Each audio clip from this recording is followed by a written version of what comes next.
So, ayun na nga mga bes. May budal fight pala kami ngayong gabi. Hindi na siya budal fight mga bes. Budol fight. Nailahat namin yung isang kalderong kanin bes. Akala kasi namin yung mga kasama namin sa bahay ay kakain din. Ang ending bes, 5 na lang kaming kakain kasama yung 3 batang maliliit. Bes, mahina pa sila kumain. Kaya ngayon pa lang bes, iniisip na namin paano namin to ubusin. Kasi bes, nalagyan na namin ng sauce yung ibang kanin. Siyempre, hindi na yan pwede bes. Kailangan ubusin na. No leftover bes. Matcha-charge tayo. Charot. So, ayun na nga. Bawal mag-aksaya ng pagkain bes. At dahil nagkikrave nga tayo ng mga nakaraang araw sa seafood, ayan na nga. Tapos, nung kaharap mo na yung pagkain bes, feeling mo naman nabubusog ka na. Ano ba naman yun? Charot. So, ayan na nga. Buti na lang talaga tinutulungan kami ng mga kulit na bata na yan.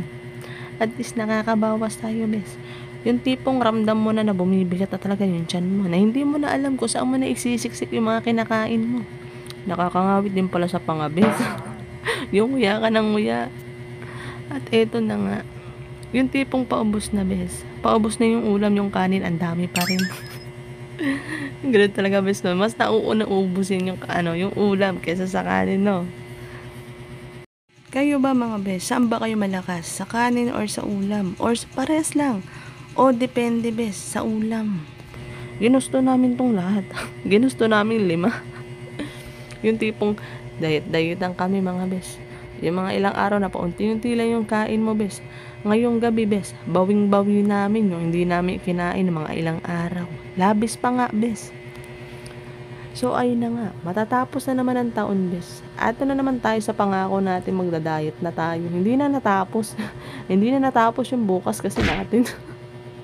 At yun na nga, napapatayo-tayo na nga ako bes para bumaba yung kinain ko. At nangangamba na nga kami bes, parang hindi na namin kayang ubusin. Kailangan na namin ng tulong mga bes. Ay, buhay. So ayan na nga, may pababa. Yan, bumababa na pala si Ate Jane at napansin niya parang nahihirapan na kami mag-ubos. To the rescue. Natokso na namin siya kahit diet siya. Ay, buti na lang talaga mga bes. Makakahinga na tayo. O, cheers muna tayo. Yun, cheers. Ayan, chika rito, chika doon. Nililibang natin ang isa't isa para hindi natin mapansin na uubos na natin.